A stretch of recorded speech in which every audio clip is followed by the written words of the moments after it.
Bismillahirrahmanirrahim.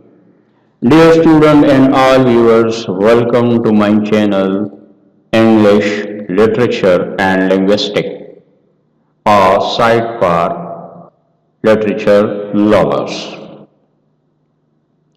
This is the part 3 of a series of videos all about poetry. In the part 1 of this series, I have discussed the type of foot, meter and stanza. And in the part 2, I have discussed all types and forms of poetry. In this video, I am going to discuss two other important terms of poetry. In this video, I am going to discuss two other important terms of poetry, namely inversion and imagery. So let's discuss them. Number one, inversion. What is inversion in poetry? Inversion, which is also called anastrophe, in poetry is the syntactic reversal of the normal form or order of the words and phrases in a sentence. Number one, placing of an adjective or modifier after the noun it modifies. Example is the soldier strong, or placing a verb before its subject.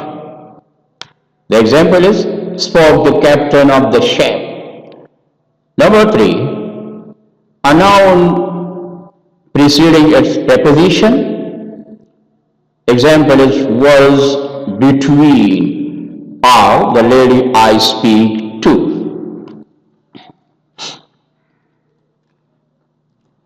Some example of inversion from poetry are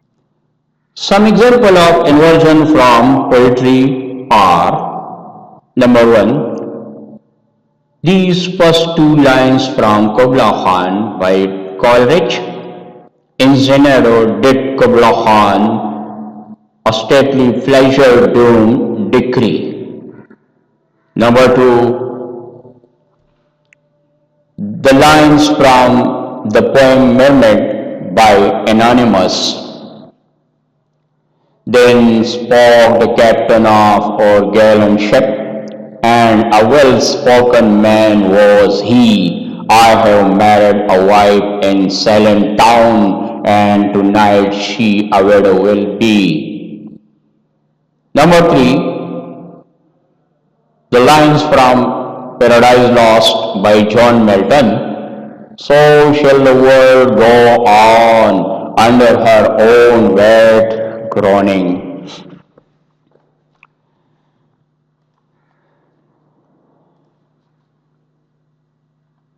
Own wet groaning. Next we are going to discuss imagery in poetry. What is imagery? According to Robert Frost, saying one thing and meaning another. That is imagery. The general definition of imagery is the use of words, phrases, figurative language in poetry that appeal to the reader's senses, such as sight, smell, touch, taste, and hearing. In general, imagery is the use of figurative language to represent objects, actions, feelings, thoughts, ideas, state of mind, whether sensory or extrasensory experiences.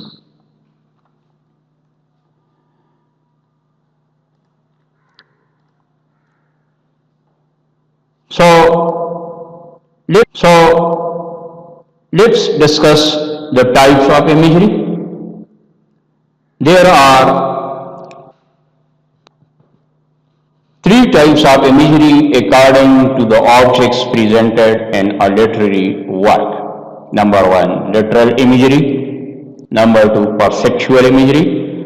Number three, conceptual imagery. Let's discuss them one by one. Literal imagery. In this type of imagery, things or objects are presented exactly as they are without any hidden or symbolic meaning. Example: consider these lines from the poem After Apple Picking by Robert Frost. I feel the ladder sway as the bobs bend, and I keep hearing from the cellar bin the rumbling sound of load of apples coming in. In these lines, the word ladder or apple have the same meaning as they have in the dictionary. There is no symbolic representation of these words. Number two, perceptual imagery. In this type of imagery, things are expressed through a specific device or figurative language like a metaphor, simile, or any other symbol. The example is these lines from Kubla Khan of Coleridge. The shadow of the doom of pleasure floated midway on the wave where we heard the mangled measure from the fountain and the caves. In these lines, the doom represents the whole palace which Kubla Khan have built in Zenaro. The doom have no literal meaning but symbolic meaning. Number three, conceptual meaning. What is conceptual imagery?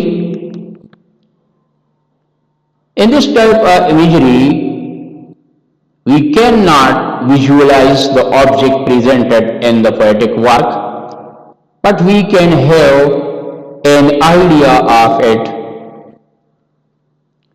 Consider this group of words, the castle of God, or these lines from Paradise Lost by John Milton. Say first, for heavens hide nothing from the view, nor the deep track of hell. Say first, what cause moved or grandparents in that happy state, favored of heaven so highly to fall off. In these lines, heaven, hell, happy state are ideal places. We can have an idea of it, but we can never have a clear picture of what a hell is or a heaven is. The happy state also. In these lines, heaven, hell, happy state are ideal places. We can have an idea of it, but we can never have a clear picture of what a hell is or a heaven is. The happy state also present the heaven, are unable to visualize them.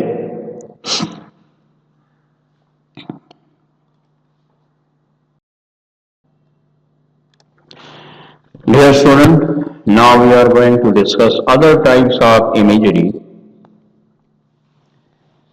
According to the human senses, there are 8 types of imagery,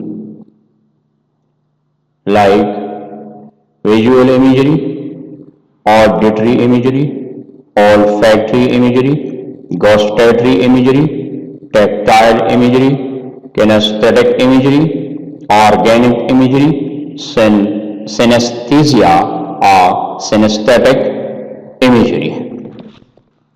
So let's discuss them one by one. Visual imagery.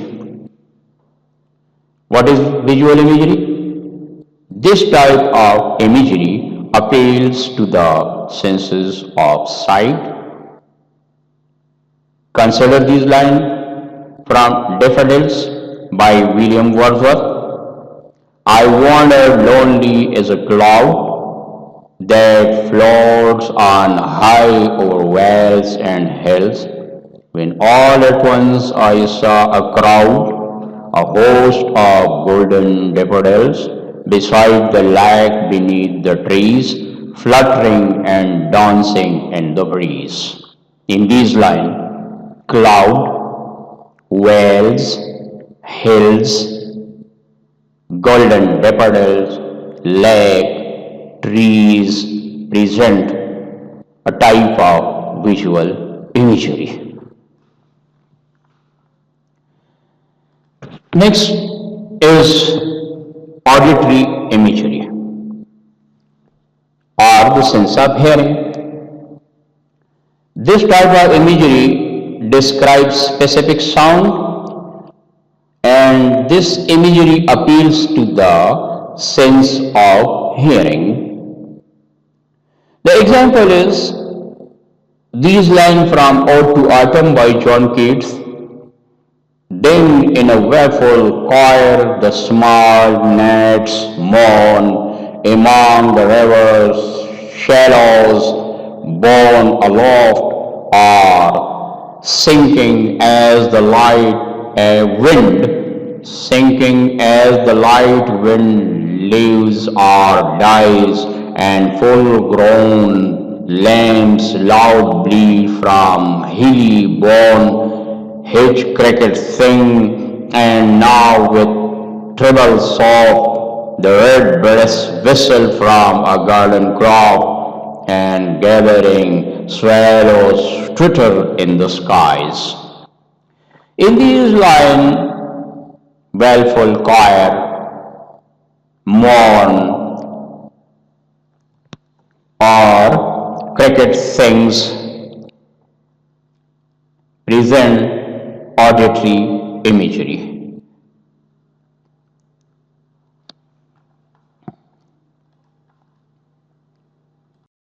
And gathering swallows twitter in the skies.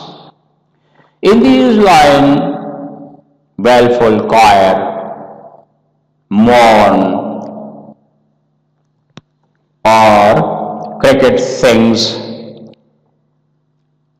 present auditory imagery.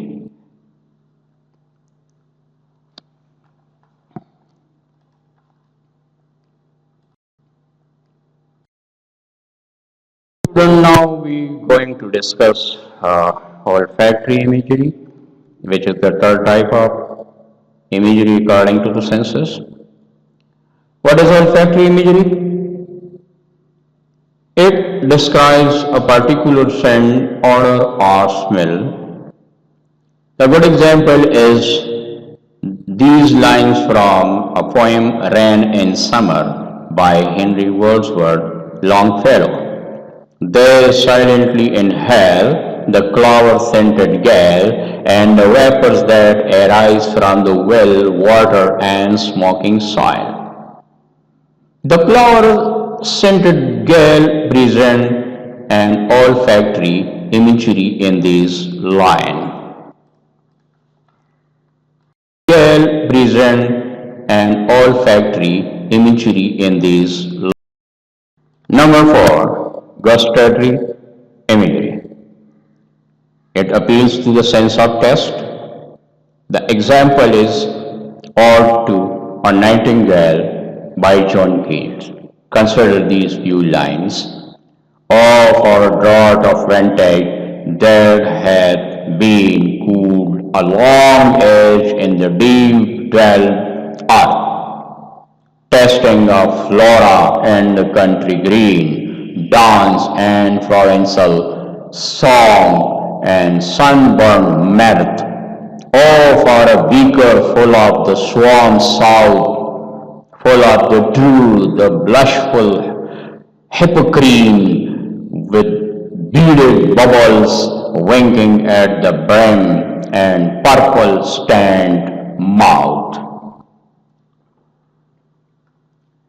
This is a good example of gustatory imagery. The fifth type is tactile imagery. This imagery appeals to the sense of touch. Number five, tactile imagery or the sense of touch. This type of imagery appeals to the sense of touch. Consider these lines from the poem Wintertime by Robert Louis Stevenson. Close by the jolly fire I sit, to warm my frozen bones a bit, or with a reindeer sled explore the colder countries round the door. Warm frozen bones, colder, these words present the tactile imagery in these lines. Number six is kinesthetic imagery. This imagery deals with the movement or action of objects or people. Consider these lines from Daffodils by William Ward. Continues as the star that shine and twinkle on the Milky Way, they stretched in never-ending line along the margin of a bay. 10,000 saw I at a glance, tossing their heads in sprightly dance. In these lines, shine, twinkle, tossing, sprightly dance are good example of kinesthetic imagery. Shine, twinkle, tossing, sprightly dance are good example of kinesthetic imagery.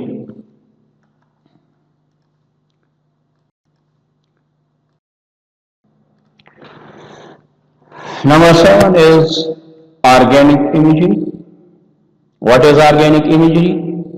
This type of imagery creates a specific feeling or evokes emotion within the reader by using phrases that make the reader feel sad, fearful, nostalgic, elated, or even lost.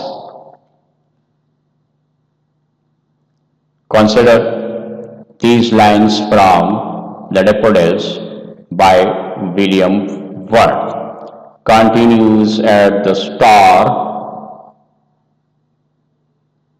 that shine and twinkle on the Milky Way. They stretch in ever-ending line along the margin of a bay. 10,000 saw I at a glance, tossing their head in sprightly dance. Sprightly dance means joyfully dancing.